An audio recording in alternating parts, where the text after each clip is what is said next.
अब्बू जी गलती हो गई, हमें माफ कर दे, आइंदा ऐसा नहीं करेंगे, एक दफा बस छोड़ दे। यही हालात इस वक्त इंडिया के हो चुके हैं कि रात की तारीकी में आते हैं, हमला करते हैं मासूम बच्चों पर, खवातीन पर, मसाजिद पर, मुकद्दस मुकामात जो है उन पर हमला किया जाता है।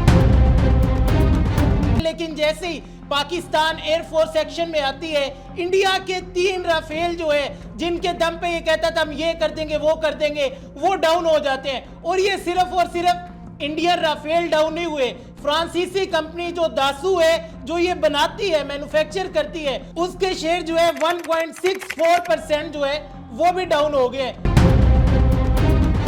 इंडिया हमला करते हैं, हमला करने के कुछ ही टाइम बाद कहते हैं कि ये व्हाइट फ्लैग है, हमसे गलती हो गई, हम शिकस्त मानते हैं, आइंदा ऐसा नहीं करेंगे। ये हकीकत है क्या? हमला कैसे हुआ है? इंडिया को इस हमले से, राफेल डाउन होने से कितना नुकसान हुआ है? पाकिस्तान अभी तक इंडिया के कितने जेट जो है, कितने ड्रोन है, कितनी पोस्टें जो है तबाह कर चुका है, डाउन कर चुका है। इसी पर बात करने के लिए हमारे साथ मौजूद है retired air commodore Muzammil Jibran साहब, जो कि तमगा इम्तियाज मिलिट्री भी है। Sir thank you so much, आप एक दफ़ा फिर तशरीफ़ लाए। लास्ट टाइम हमने बात की थी कि 4 राफेल दुम दबा के भाग गए, इस दफ़ा तो भागने भी नहीं दिया, वहीं पे ठोक दिए। जी, first of all I bow down my head in humility to Allah सुब्हानहू व तआला। ऐसे ही है। बेशक मन तशा, अल्लाह बेशक की कोई इज्जत है। और बेशक अल्लाह सबसे बेहतर तदबीर करने वाला है। ऐसे ही है सर। हमारा दुश्मन कैसी भी तदबीरें कर ले, चालें चल ले, लेकिन आखिर में सबसे बेहतर तदबीर करने वाली अल्लाह की ज़ात। बेशक हमारी उस दिन जो डिस्कशन हुई थी, उस दिन शायद कोई गलतफहमी दुश्मन के जहन में रह गई थी कि शायद वो कुछ कर सकता है, लेकिन हमने तब भी कहा था कि हम तैयार हैं, आजमाना नहीं।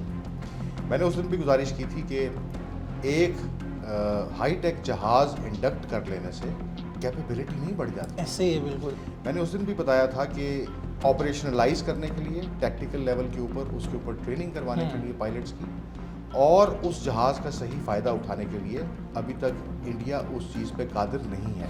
आपने देखा कि यही चीज़ हाईलाइट की उनके deputy chief of air staff ने, और उसको ये सच बोलने की पादाश में उसको अपनी नौकरी से बेचारे को हाथ धोने पड़े। आरएसएस के सियासतदानों ने अपना मन पूरा करने के लिए जो करना था वो करना चाहा, लेकिन हकीकत वही थी जो उनके deputy chief of air staff ने पहले बता दिया था भाई, और वही हुआ। उनके तैयारे, उनके पायलट्स तैयार नहीं थे, और वो शायद इस गलत फहमी में भी थे कि हमारे पास शायद PL-15E मिज़ल है, जो कि एक्सपोर्ट क्वालिटी का मिज़ल है चाइना का, जबकि हमारे पास PL-15 मिज़ल था जिसकी रेंज 300 किलोमीटर है।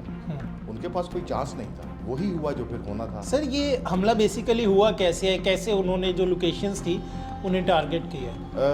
ये ऑलरेडी काफ़ी दिन से तैयारी कर रहे थे, और इसके ऊपर उन्होंने जो बयानिया था वो बहुत पहले से बनाना शुरू कर दिया था कि ये टारगेट्स हैं हमारे, ये जगह हैं जहाँ के ऊपर उनके मुताबिक जो दहशतगर्द हैं वो पनप रहे हैं। ये उनकी स्टेटमेंट है, हमारी नहीं। ऐसे ही है।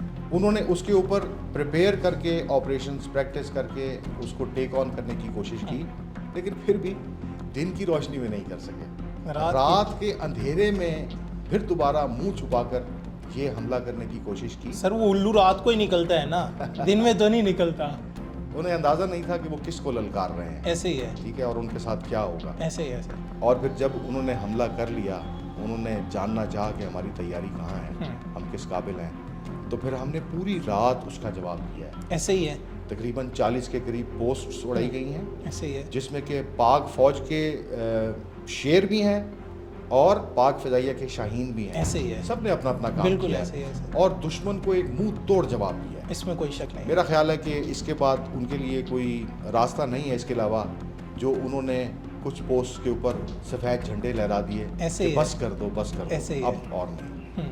देखिए, मेरा ख्याल है कि ज़हनी तौर पे अभी शायद उनके सियासतदान इतने मफलूज नहीं हैं कि इसको एस्केलेशन रंग को जो है इसको और चढ़ना चाहें और इसको आगे परसू करना चाहें। मेरा ख्याल है इतना ही काफ़ी होगा, इसी पे वो माफ़ी तलाफ़ी हमसे कर लेंगे। सर ये जैसे राफेल गिरते हैं उसके बाद जो दासू कंपनी है जो ये मैन्युफैक्चर करती है उसकी मार्केट भी क्रैश कर जाती है, शेयर्स डाउन होना शुरू हो जाते हैं। कि आप वो इंडिया से वापस मांगेंगे, क्या करेंगे? जी नहीं, वापस तो नहीं मांगेंगे, लेकिन हो सकता है कि वो इंडियन गवर्नमेंट को एडवाइस करें कि आप इसके ऊपर ट्रेनिंग जो है अपने पायलट्स की हाँ। वो कंप्लीट करवाइए और अपने पायलट्स को और अपनी एयरफोर्स को इस काबिल बनाइए कि हमारा जो इतना अच्छा एसेट है वो उसको सही तरीके से यूटिलाइज कर सकें। सर ये बताइएगा कि 3 राफेल विद इन सेकेंड्स पाक फिजाइया ने उड़ा के वो मारी, ज़मीन बोस कर दिए। इंडिया को ये पाकिस्तान के साथ ये शरारत करनी, आंख मचोली करनी कितने में पड़ी है, कितना नुकसान हुआ है? मेरा ख्याल है कि मिलियंस ऑफ डॉलर्स। आप देखिए कि एक रफ़ाल जो है वैसे तो शायद तकरीबन $87 मिलियन का है, लेकिन विद द पैकेज जो उनका मेंटेनेंस और ट्रेनिंग का सारा पैकेज होता है वो तो प्रॉबली $8 बिलियन के करीब था। तो एक जहाज़, 2 जहाज़, 3 जहाज़ गिरने से कैपेबिलिटी भी तो फ़र्क आता है। मोरल का आप ज़रा सोचिए कि इंडियन एयरफोर्स के जो ऐसे ही है लोग सर। होंगे उनके मोरल का क्या हाल होगा। वो सोच रहे होंगे कि किससे पंगा ले लिया। ऐसे ही है। ये वो दुश्मन है जो कहता था हम तैयार हैं। हमें आजमाना आजमाना नहीं। नहीं। अब तो सर ये कह रहे होंगे कि किस कौम को ललकार बैठे हैं हम, किस जी, कौम को बिल्कुल, ललकार है बिल्कुल। हमने। अल्लाह की मदद शामिल हाल है हमारे, ऐसे ही है और सर। हम हर जगह पर, हर फ्रंट पर, हर डोमेन में अपने दुश्मन को इंशाअल्लाह मुंह तोड़ जवाब देंगे। सर इसमें ये बताइएगा कि मुक़द्दस मुकामात जो थे उन पे हमला किया गया है, इसके अलावा जो बच्चे थे उन्हें इसका निशाना बनाया गया है, जो ख़वातीन थी उन्हें निशाना बनाया गया।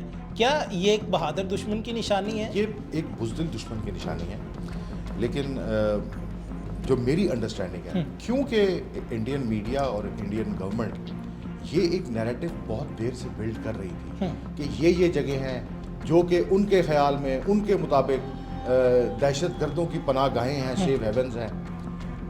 आज जिस वक्त इंटरनेशनल मीडिया और हमारा मीडिया सब लोगों को लेकर उन जगहों पर सब पर जाएगा और दिखाएगा कि वहाँ पर कौन से दहशतगर्द ऐसे ही है सर। और किस तरह उन्होंने निहत्थे और मासूम शहरियों को निशाना बनाया है, इसकी सज़ा जितनी भी दुश्मन को दी जाए वो कम है। सर वो लास्ट टाइम आपने कहा था कि इस दफ़ा तो हमने खाने का इंतज़ाम किया हुआ है, लेकिन वो रात आपने खाना भी नहीं पूछा, वैसे ही ज़मीन बोस कर दिया, चाहे तो इस दफ़ा दूर की बात थी। जी, मैंने जिस तरह गुजारिश की कि हमारे पास, क्योंकि अब इस वक्त जो कि हमारा अजीम दोस्त चीन है, ऐसे ही है उसने जो हमें लेटेस्ट मिसाइल्स दिए हैं PL-15 जिनकी रेंज 300 किलोमीटर, ऐसे ही है। तो इंडियन जहाज़ों के साथ यही होना था। उनको पता भी नहीं लगा बेचारों को, वो अपनी तरफ से हमला करने के लिए या अपने बॉर्डर के अंदर से ही स्टैंड ऑफ प्रिसीजन गाइडेड मिनेशंस जो है वो ऑपरेट करने के लिए आए, लेकिन हमारे जहाज़ों ने long range first shot first look capability की बुनियाद पर उनको वहीं गिरा दिया।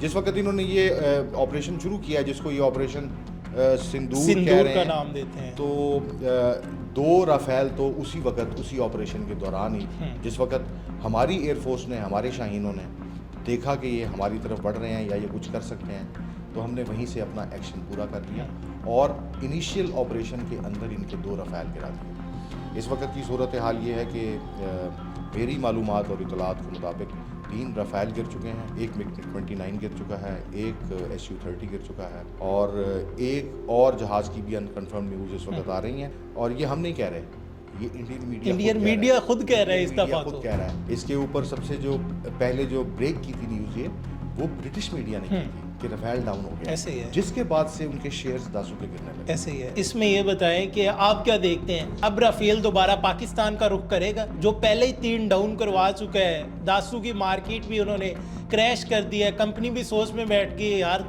हम किन को दे बैठे हैं, इतना अच्छा एसिड बनाया है, इन्होंने जो नॉन प्रोफेशनल इनके पायलट है उन्हें बिठा दिया है और ये हालात हो रहे हैं। अल्लाह किसी को बेवकूफ़ दुश्मन ना दे, लेकिन अनफॉर्चुनेटली हमारा दुश्मन बेवकूफ़ है, बुज़दिल भी है, बेवकूफ़ भी है। बेवकूफ़। जिस हजीमत का उन्हें सामना करना पड़ा है, जो एक नैरेटिव अपने मुल्क में अपने लोगों के लिए, अपने इलेक्शंस के लिए वो बिल्ड कर रहे थे, वो तो नीस्तो नाबूद हो गया, ऐसे ही है। तहवाला कर दिया। ऐसे ही है। अब अपनी खिफत मिटाने के लिए होना नहीं चाहिए, अगर ऑपरेशनली देखें, होना नहीं चाहिए कि इंडिया अब इससे आगे एस्केलेट करने की कोशिश करे, लेकिन बहरहाल वो एक बुज़दिल और बेवकूफ़ दुश्मन है, वो किसी भी हद तक जाने की कोशिश कर सकता है, लेकिन बात क्या है, आजमाना नहीं। हम तैयार हैं आजमाने में। सर साउथ पंजाब डिजिटल को टाइम देने का बहुत शुक्रिया। जी बहुत बहुत शुक्रिया, बहुत बहुत शुक्रिया। Retired air commodore Muzammil Jibran तमगा इम्तियाज़ मिलिट्री हमारे साथ मौजूद थे। आपने तमाम तर इन्फॉर्मेशन सर की ज़ुबानी जानी कि राफेल डाउन होते हैं, उसके बाद ब्रिटिश मीडिया जो है इससे रिपोर्ट करते हैं और उसके बाद दासू की जो मार्केट है वो डाउन होना शुरू हो जाती है। सिर्फ और सिर्फ राफेल जो है वो ज़मीन बोस्ट नहीं हुए, राफेल बनाने वाली जो कंपनी है उसकी मार्केट जो थी, उसके जो शेयर थे वो भी डाउन हो गया। और उस कंपनी ने अब इंडिया से दावा किया है कि खुदा का वास्ते अपने पायलट को ट्रेनिंग दो कि वो पाकिस्तान घुसते भी नहीं है, घुसने से पहले ही पाकिस्तानी उड़ा के वो मारते हैं। तो इतना अच्छा एसिड बनाने का, तुम्हें देने का हमें क्या फायदा है कि सारी दुनिया में खुद भी जलील हो रहे हो, अपना भी मुंह काला करवा रहे हो और हमारा भी करवा रहे हैं। और इसके साथ ही सर ने कहा कि अल्लाह किसी को बुज़दिल और बेवकूफ दुश्मन ना दे, जो कि हमारा दुश्मन दोनों चीजें हैं, बुज़दिल भी है, बेवकूफ भी है। और तीसरी चीज हमारा दुश्मन बेशरम भी है, जो कि बार बार आते हैं, जूते खाते हैं, मार खाते हैं, रुसवा होता है, उसके बाद फिर रुसवा होने आ जाता है। अगर आप दोबारा आएंगे यही हाल करेंगे, इसी तरह मारेंगे। और ऑपरेशन संदूर की मद में इसके जवाब में पाकिस्तानी आर्मी ने, पाकिस्तानी एयरफोर्स ने तुम्हारी मांग में जो संदूर भरा है तुम्हें कई नस्लों तक याद रहेगा, कई पुश्तों तक याद रहेगा। अपने मेजबान मोहम्मद इकबाल को दीजिए इजाजत, अल्लाह निगहबान।